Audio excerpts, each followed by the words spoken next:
So, welcome to the show, Eric. Hey, Sarah, how are you? I am so good, and I cannot believe that we are another year down, and this is our end of the year episode. But let me tell you, I'm super excited that you're here with me today for this particular episode because you cover so much in a year that I'm sure you're going to have a lot to say.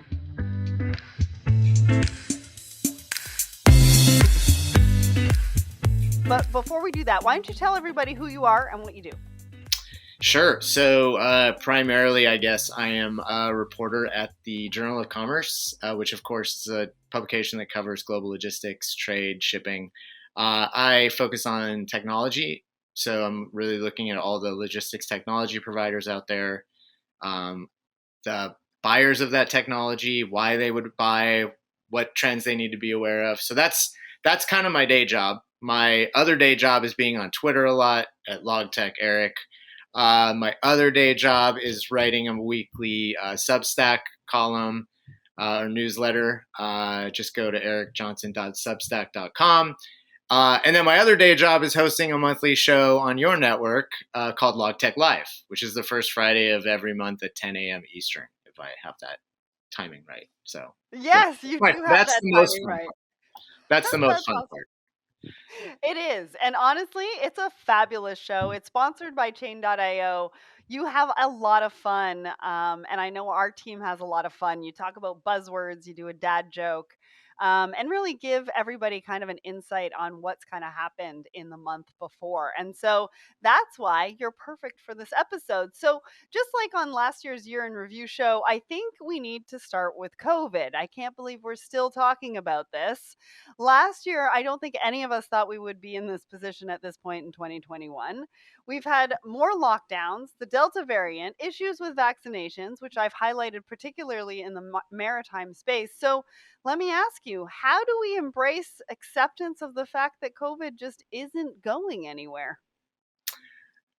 Ooh, that is a tough question. I know. Yeah, I mean, look, I just got my third Pfizer shot a week or so ago. So that really hit home. And I'm lucky, right? Like, there's literally billions of people around the world that struggle to get a single dose. So Right. I'm extremely grateful to have the opportunity. But it also kind of was like, yeah, is this going to be a thing where you know we are going to be struggling with it over a long period of time and not struggling just from the pandemic itself, but the uneven nature of it, right? So I think Yeah. that really impacts our industry a lot because what happens in one region has such a knock-on effect on the others. Like we're seeing it in China, right, where they have a very different sort of mo around when there's cases that spike and they go into total lockdown and total shutdown. Forget lockdown, it's shutdown. And we saw that hit production capacity in China.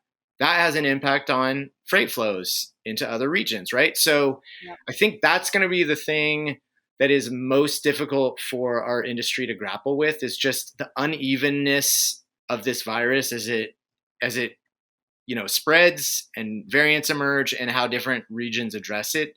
I don't see an even kind of approach to this for at least another couple of years. And I am playing an epidemiologist right now. I have absolutely no idea what I'm talking about with regards to the actual virus, but I just know that unevenness is really difficult to grapple with. Well, and all over the place, right? I mean, before we got started with recording, we were talking about travel. Some people can travel, some people can't travel because of their region, or they can't travel because their organization's policies on business travel and conferences and things like that. So, do you think we've actually learned anything in the last year? What have we learned? What kind of stands out as something about where we were in December 2020 to where we are at December 2021? So that's an interesting question. I think if you think about what we've learned, I think we've learned that okay, so if you would have said in February 2020, sort of as an objective statement, the logistics industry is very adaptable, right? Now, Right. when it comes to technology, the kind of catch or the sort of going theory is, oh, it's an archaic industry. It doesn't adapt well to technology.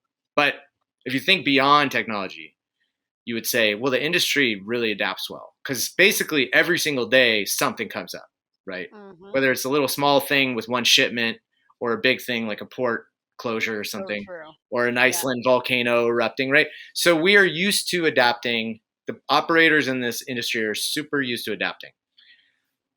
What we've probably learned over the last 20 months is we are even more able to adapt than we realized we were. So we could Mhm. adapt to working in different remote environments. We could adapt to using different systems that we didn't have to before. We could adapt to uh, potentially moving to different suppliers on a moment's notice. We could adapt to literally shutting things down and then ramping them back up. And then now, this is where it's debatable. We maybe haven't adapted to, at least in North America, to having a 30% increase in demand into the same infrastructure that we used before. True. But, freight is moving. Like, shelves are not empty, despite what you see in some newspapers. Certain products are out of stock at certain times. Certain companies are really struggling and feeling the pain. Mhm. But in aggregate, I think we've probably learned we're more adaptable and resilient than we even realize and give ourselves credit for.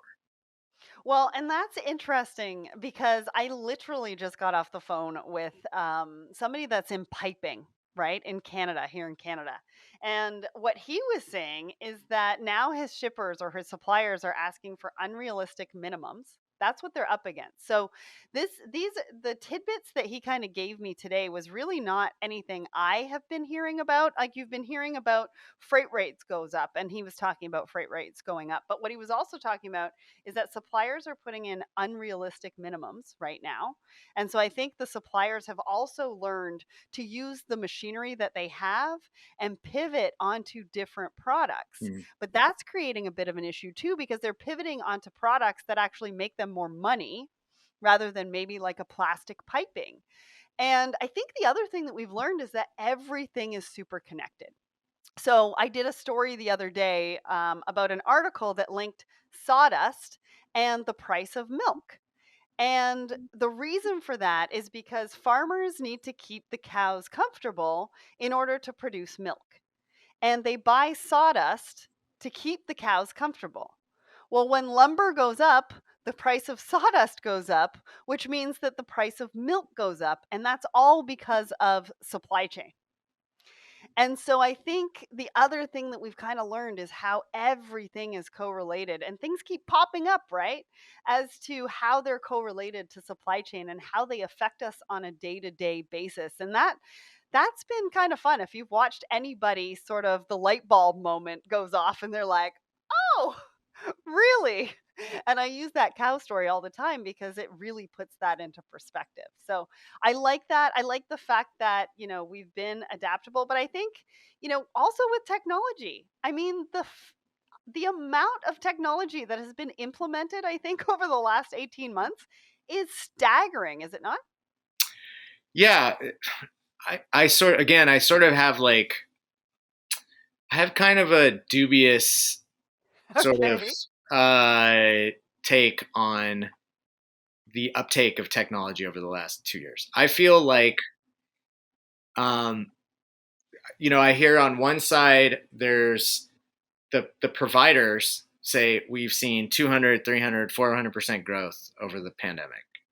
Yep. Um, when I talk to buyers, it's it's not that we've invested in 3 new systems that we did before. It's more we realized what didn't work, and we are going to in the future prioritize what we need to invest in a little bit more than we had before. Whereas so something that was on the back burner is now on the front burner, but I haven't turned the burner on yet, right? Okay. So Right. I mean, and look, I'm generalizing here, right? There will obviously be companies like, you know, some companies that are releasing their actual revenue figures. The numbers are staggering in terms of like the growth that they've seen. Hmm. But I also, in talking to a lot of shippers and forwarders, it's like, yeah, we know we have issues that we need to sort out. We know technology can help with a lot of them, but it's not like we've ripped up our entire budget and are spending Right. only on technology this year, right? So I Right. think it's really accelerated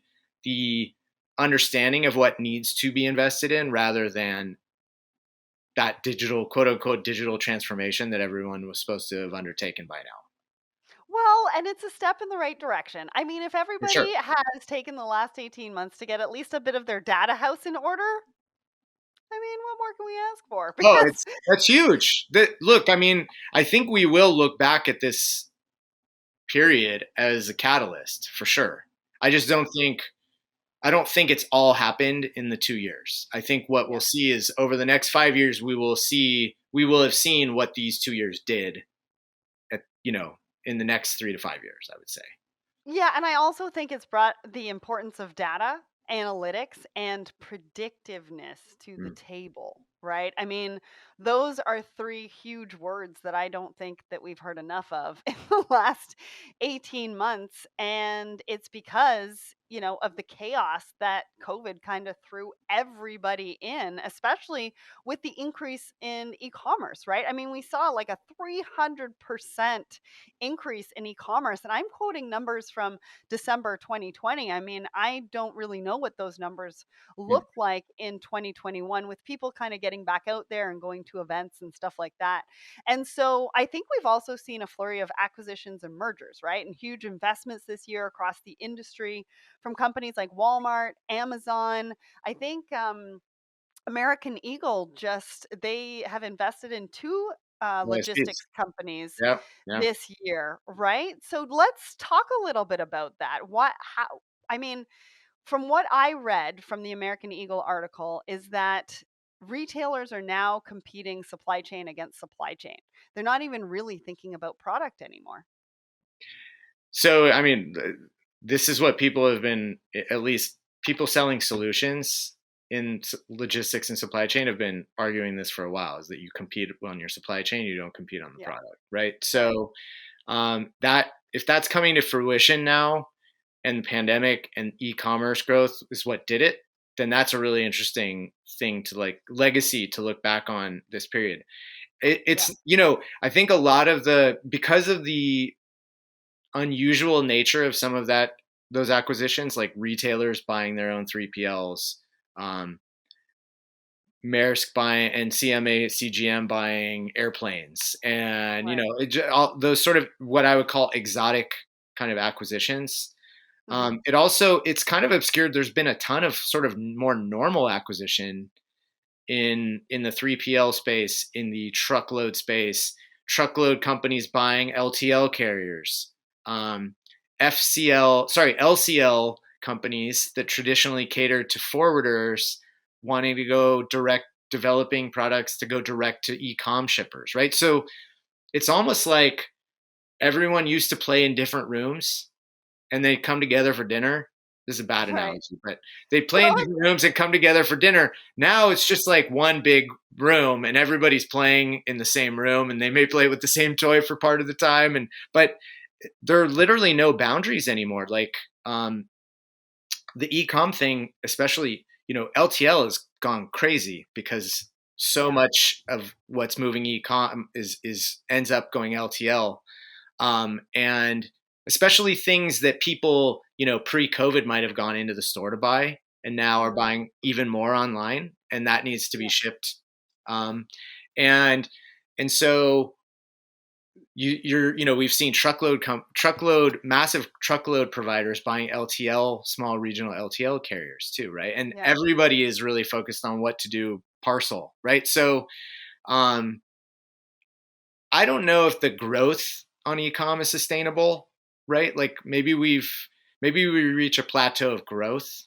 Mhm. each year, but it Yeah. doesn't seem like it's going to slow down anymore because we we as like consumers have not really stepped back and said we don't like this, right? Like this is Right. not good for us. It's more like Right. we want more of it. Like you get accustomed to a certain Wi-Fi speed, and then it's hard to go back, right? It's same with Right. like you can't ask me to wait 4 days for something that I was accustomed to getting next day. Right. Although that's happening right now It because of all is. these supply chain issues.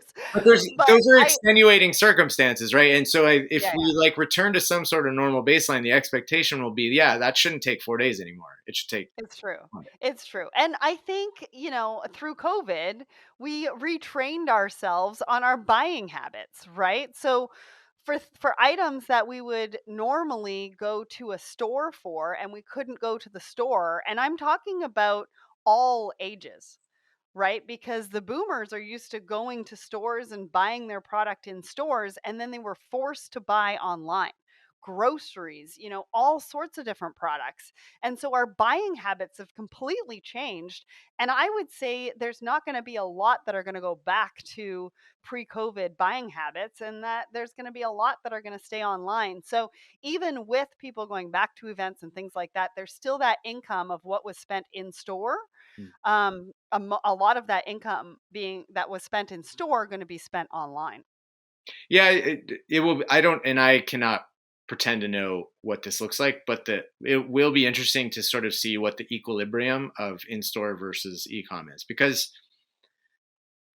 I think people as social creatures like to go shopping if the experience is right, and there's whole Yes. Hmm. experts and publications that focus on on the retail industry and what Yeah. drives it. And I read as much as I can of that, and it's obviously it's about experiences. It's not about like maybe Costco in America is like just get as much stuff as you possibly can in one go, but Right. other places are like I want to be dazzled while I'm shopping. Yep. I don't necessarily just want it to be a utilitarian experience. And so Yeah. maybe that's what this morphs into, and then we do the sort of drudgery of shopping on Yeah. our phone, right? Yeah. But I don't know what that equilibrium looks like. I also don't know whether like there's a certain amount of in store that keeps happening, but the e-com keeps growing, and that just means that like the total pie gets bigger, not Right. necessarily sharing the same pie, because e-com enables when things are in stock and there's inventory. E-com enables an ease of purchase that is not replicable in store. Like you Yeah. can just be Hmm. lying in your bed the middle of the night, and with Apple Pay, you Right. can make 5 terrible purchases in 5 minutes, right? I've done Um, it. Not five, but I made one. yeah, yeah, yeah, right. So that's a scenario where I think the pie grows. It's Hmm. not replacing a sale that would have taken place in In person. store. It's Yeah. adding a sale that never would have happened in the first place, right? That's very, So very, very true. So it'll be interesting to see where that goes. So let's take a look back on 2021 and let's talk about disruptions. I mean, I don't want to I don't want to be all doom and gloom about this, but I think the only way that we can really look back on the year is that's defined 2021 is all the disruption. So let's start with shipping, right? We had the Evergreen stuck in the Suez Canal, port congestion that started in before March, but March was really a catalyst when 1,800 people at the port of LA and Long Beach were off for some reason due to COVID. Which obviously really started us on that backlog. And then record numbers of containers overboard as well. What else would you add to that? I mean, that's on the international side. And what have you kind of heard from shippers in your world about those disruptions? yeah, well, first of all, I have to say, Halloween was only a few weeks ago. The number of ever given Halloween costumes was quite impressive, right? Like, That's impressive. And the I have to memes. say, I mean, the I have world to say, embraced the disruption the and world embrace created memes that's and going to be Halloween that might be costumes. the defining moment of 2021, actually, from a visual perspective, right? So, um, what else? Vietnam shutting for I forget how many weeks, 6 weeks, right? Like completely shutting factories. That was the Yep. overflow production, and in some cases, the primary production area for a lot of industries, especially apparel, footwear. Um, so that just completely going off the map, like Hmm. in a few critical weeks prior to the Christmas season, I think got a lot less attention than Then it should have. Yeah. than Hmm. other things that were visually more interesting but had less impact. Hmm. Um, similarly, shutdowns of ports in China, ports that Yep. move insane amounts of volume and were just closed down for 3 4 days. Like those are the types of things that are hard to capture in an image, but are massively disruptive, right? Yeah. Um, I think you mentioned the Delta. Like the Delta variant was this sort of weird wave that didn't uniformly move around the world, and it affected different regions in different places, in different ways. Um, but I think that's looming in a lot of people's head. Like, well, what if the next variant that we Hmm. can't see comes before we have the ability to like really repel this? Um, so just the Delta in and of itself, I think, was probably the biggest disruption to supply chains over the year. Yeah, yeah. And I think, we don't hear enough about containers overboard, which I think we saw like the amount in 1 year within like 3 or 4 months. And that's kind of, the tail end of 2020 going into 2021. But then we also had the ice storm in Texas, which not a lot of people talked about or related to supply chain. But, It there was was at least one factory there that creates resin for car seats. And so right now we're seeing car lots empty, not only because of what's happening overseas, but also what's happened domestically over the last year or so as well. And so there's been like these not small events because I don't want to minimize them because of the impact that they have, but there's been multitude of events that have kind of happened. And then most recently, Zim with the fire on Yep, board, and they reported something like 29 containers, but it ended up being 100. yep. I know a couple of people that had containers on there, but now it's claimed general average. So not only did they pay $25,000 for a container, they now have to pay all the additional charges that come with general average on top of all the additional charges that are happening right now. I mean, Shout out to steam Allison supply. Cusack if you need help with that. Yes, exactly. That was a good shout out. So And then, you've got like steamship lines aren't taking empties back. And then just recently out of Vancouver, it wiped out the rail lines between in the Rockies. So shippers are kind of sitting there like, what what's is next? next? Like, what do I do, Eric? Well, you I totally forgot about the ice storm, and you had an ice storm in Texas, and you had a heat dome in like the forests of Yes, BC where that too. lightning was created by the fire, which is blows my mind.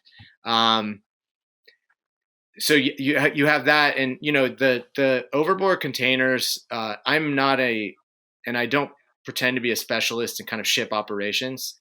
But everything that I've read is, you know, we're sort of stressing the system because there's such a rush. There's such a rush to get back to Asia, fill Hmm. up on super lucrative outbound cargo from Asia. You're going to end up with these scenarios where ships are not necessarily stowed correctly, or there's mislabeled cargo that puts other cargo at risk.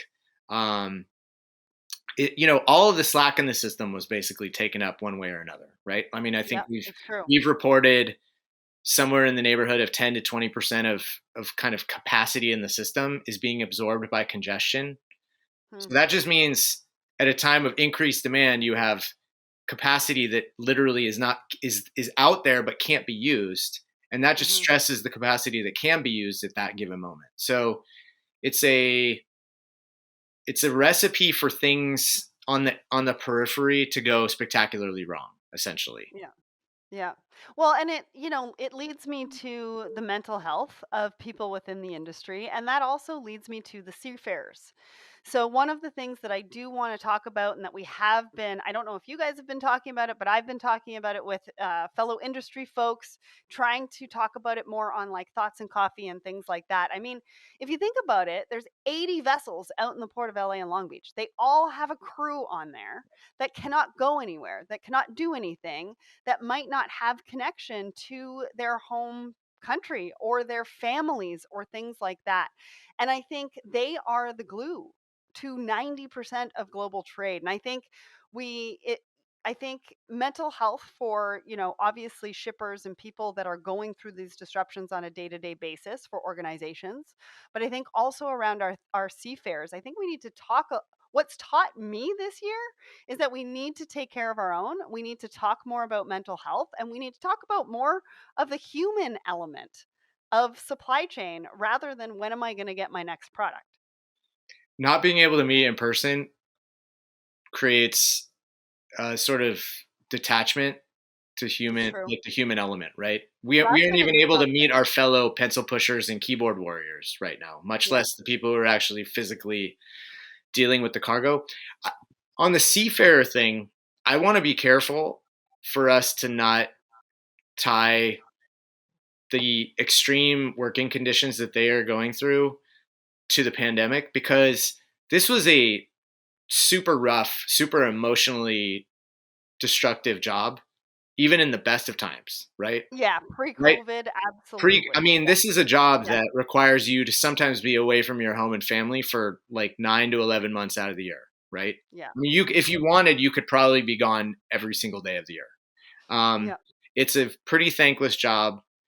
It is, you're sort of more bonded to your crew than you are to anyone in your home Mhm. for all intents and purposes. It's been exacerbated by what's gone on with COVID, vaccine Yeah. availability for them, Mhm. uh, total detachment from the rest of the world. And then, the port congestion just makes it a lot more visible, which is, I think, hopefully a good thing, because people Yeah. are talking about it. I think the question is, what can you do? What can we do to make it a better environment for, frontline workers, whether they're seafarers, whether they're in warehouses, whether they're long haul truck drivers? What can Yeah. we physically, tangibly do to make those jobs not, they're not going to be corner office overlooking Central Park jobs, but what can Yeah. we do to make them more comfortable and more respected and better compensated? Because that's what it And boils down to. and that's an amazing question. And you and I aren't going to answer that today, but I think it's a question that we can put out into the world. I think it's a question we can put out into the audience so that we do keep that top of mind as we go into 2022, and maybe we ask more questions, right? We get more involved in conversations about it. We push questions, we push conversations around it, and that's how we make an impact, right? So you and I talking about it, asking that question to the audience, saying we don't have the answers. That's all part of pushing this forward and making an impact. And that is something for me in 2021 that I've really strived for, is that impact piece. What does that look like? How can we do it? So I want to turn our attention to shippers, right? And what can we do, right? In October, when the US Transportation Secretary Pete, I'm going to butcher his Buttigieg. name. I'll cut you off. Buttigieg. Thank you, was asked about all of this. Even he said that there are going to be disruptions and shocks to the system as long as the pandemic continues. So let's talk practicalities. What can we do? What can we take from all of this? How can we be proactive about managing this ongoing? Well, Don't get out your crystal ball. We're not no, I know I expecting don't a have a crystal crystal ball. ball. I actually, I'm gonna go back to the historic. I'm gonna leaf back into the pages of history here. I'm not gonna look forward. I was actually just talking about this earlier today, so it's fresh in my mind. About 15 years ago, there's a guy named Ron Widows. Are you familiar with him? Right? No. Formerly, he led APL. He's head of FlexiVan now, the Okay. chassis, right? Mhm. Um, he went on a sort of barnstorming tour of in the U.S. in, I think it was around 2005, 2006, trying to galvanize support for what would be a national freight policy in the U.S. Okay. Okay, Mhm. basically everything that's been said today, everything that the port envoy, everything that Secretary of Transportation, everything President Biden has said, basically sounds like it could have been said by Ron Widows 15 years ago. And there was probably some other person who 10 years before him had the same idea. Right. So, what can we do? Well, if we wait for a government coalition to say this is what needs to be done, I think we will be waiting another 10 to 15 years for anything to True. happen. So, it's really about how, and this goes to your favorite topic, how can private entities in the industry work better together and solve problems on a one-to-one basis that have a bigger impact, right? So I mean I think everyone needs to think about, you know whether it's using technology, whether it's creating some sort of partnership with another company that's not anything Mhm. about technology, we need to figure out where we can like get better efficiency, even if my company doesn't get 100% of it or even 51% of it, right? Yeah. But Mhm. as a whole, we can't expect there to be some nationwide or regional policy, North American policy, that will wipe away all the problems that we Mhm. saw this year. I mean, reality, the problem was we had a pipe that was this big and there was this much cargo trying to go through it. And we were Yeah. pretty good at figuring out when there was this much cargo going through this big a pipe, how to make it just fit through. But if too much volume for what the actual physical infrastructure could handle, right? And Yeah. so I don't really think there's a way to necessarily get around that, no matter how focused the White House is on this topic. I will say though, the fact that the White House is so focused on this topic isn't in and of itself unique. That does Right. not happen. Forget about it. It doesn't happen with every presidency. I can't remember it happening with any presidency that I've been that's been around while I've covered this industry. The only time they tended to get involved was when there was a port strike or looming port strike. Mhm. Someone would go and say, "Hey guys, knock it off," and then it would get rectified. Mhm. This is much more of an operational bottleneck, Yeah. and the fact that the White House is so interested in it is unique. I just don't know if they have the tools to actually fundamentally change the industry. It has to come from within. Yeah, it absolutely does. And I think for me, it's going to come from collaboration, which is what you were talking about. I think embracing the technology and really listening to the data, right? Where we can be more predictive and we can take a look at what we've done in the past. I think it's about really figuring out where you want to take risks in your supply chain. Where do you want to take risks? Where do you not want to take risks? And then what does that look like? Sit down with your suppliers, talk to your suppliers about the risks and where they are in the supply chain and brainstorm with them. Diverse perspectives in your supply chain conversations are only going to be innovative and creative, create new dynamics, new conversations, and new ways of thinking about your supply chain and how you can utilize that in your organization as well. And so those are kind of my key key tangible takeaways from this conversation and taking them back to your teams and starting to have those conversations. One of the things I will say is that Costco has chartered vessels, 3 vessels until the end of 2022. So I believe that we are still going to be talking about this, hopefully not to this extent, by the end of 2022. But if neither of us have a crystal ball, but if that can be any indication, I do want to give that to you so that you can plan and prepare for what the next 12 months could potentially look like. Anything else that you would add there, Eric? Two things on the vessel thing. I mean, they're not alone, right? There's been a real grab uh, of secondhand vessels, and especially smaller vessels in the market, which indicates to us that all of those vessels don't need to be used in feeder services in remote Right. parts of the world.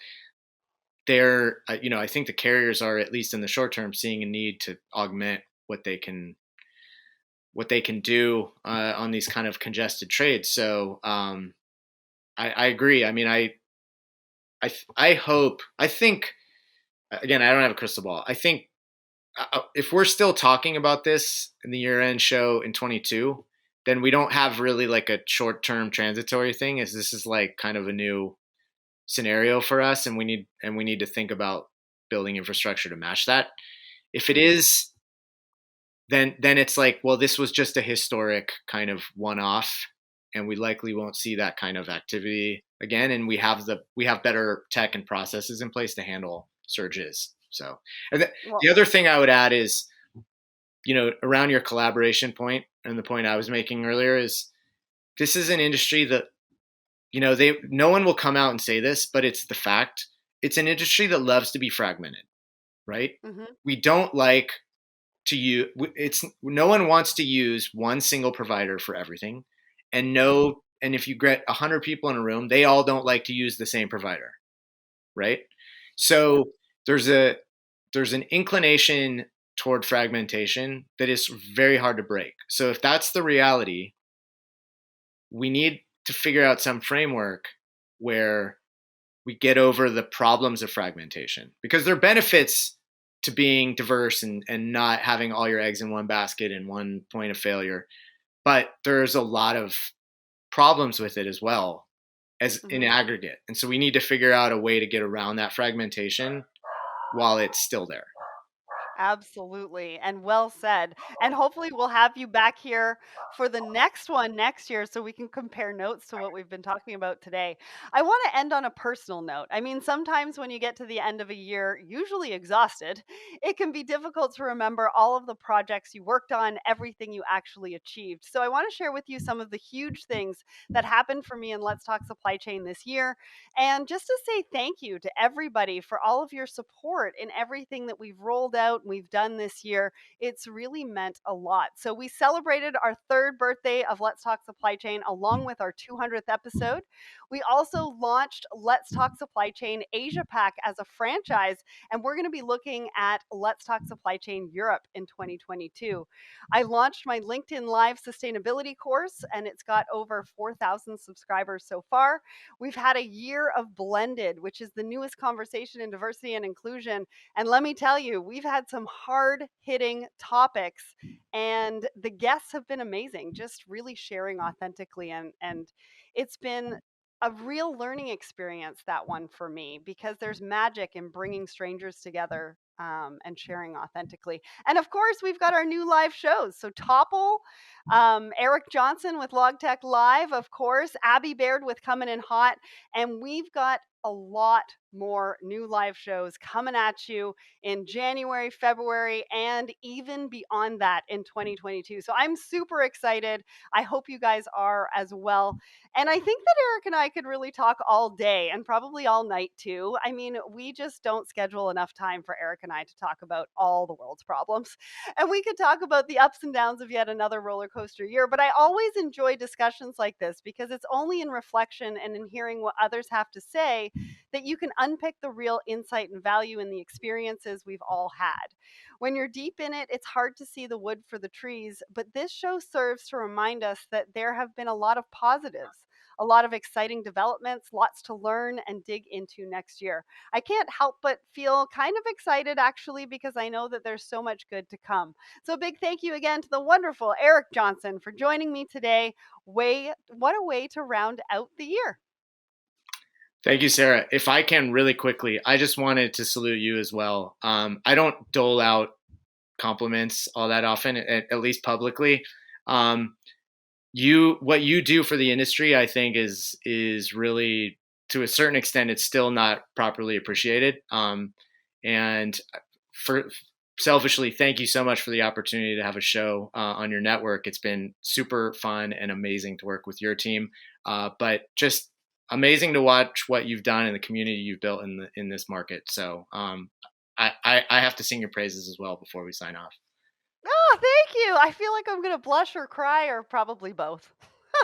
Because Eric, you don't, and that means so much to me. And it's the same for you. You bring so much to the industry, and honestly, I'm just honored that we could collaborate this year, even more than we have in past years. And I think it's just going to grow into 2022, and that just makes me super excited for the future. So thank you so much, Eric.